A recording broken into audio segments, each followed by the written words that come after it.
Filipino repatriates mula Lebanon ang nakauwi na sa Pilipinas kagabi. Aminado ang DFA, patuloy pang kinukumbinsing sumama ang iba pang mga Pilipino na nagpaiwan sa sentro ng kaguluhan. Magbabalita si Rainiel Pawid.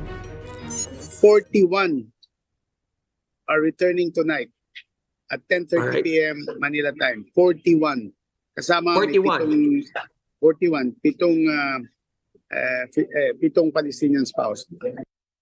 Unti-unti na ngang nakalilikas ang mga kababayan natin sa Gaza. Mamayang gabi parating na ang ikatlong repatriation flight galing Egypt kung saan sila nakatawid mula sa Rafah border. Ngayong araw tumulak naman pa Egypt si DFA Undersecretary Eduardo De Vega upang magpasalamat sa Egyptian government. Naging prioridad kasi ang mga Pilipino sa pagpapatawid sa Rafah border. Sa 137 Pilipino sa Gaza, 78 na ang nakalabas sa Egypt. Ngayong linggo rin inaasahang tatawid ang 16 na iba pa.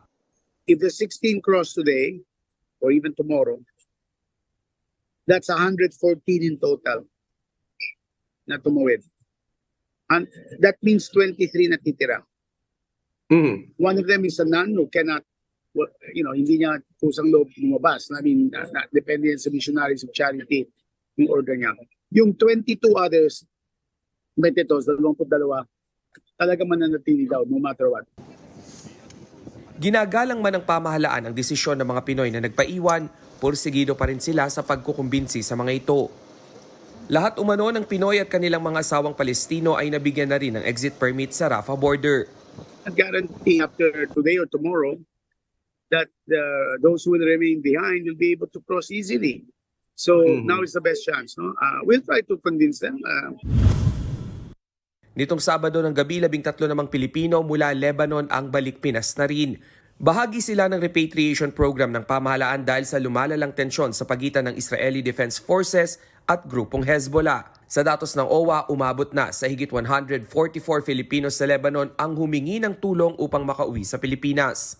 Bagay na pinoproseso na ng OWA. Patuloy naman ang paghahanap sa dalawang OFW sa Israel. Wala pa rin kasing balita sa kinaroroonan ng dalawa nating kababayan, isang buwan matapos pumutok ang sigalot sa pagitan ng Hamas at Israel. Wala pa eh. Wala pang kahit na anong balita eh. So ang ginawa na lang natin, ito, constantly kausap na lang natin yung pamilya para maalalayan kung ano mang kailangan nila. Sa Lunes, darating na ang ika-8 batch ng mga OFWs na uuwi mula Israel. 37 Pilipino ang inaasahang kasama sa naturang repatriation flight. Para sa 1PH, Rainiel Pawid, News 5.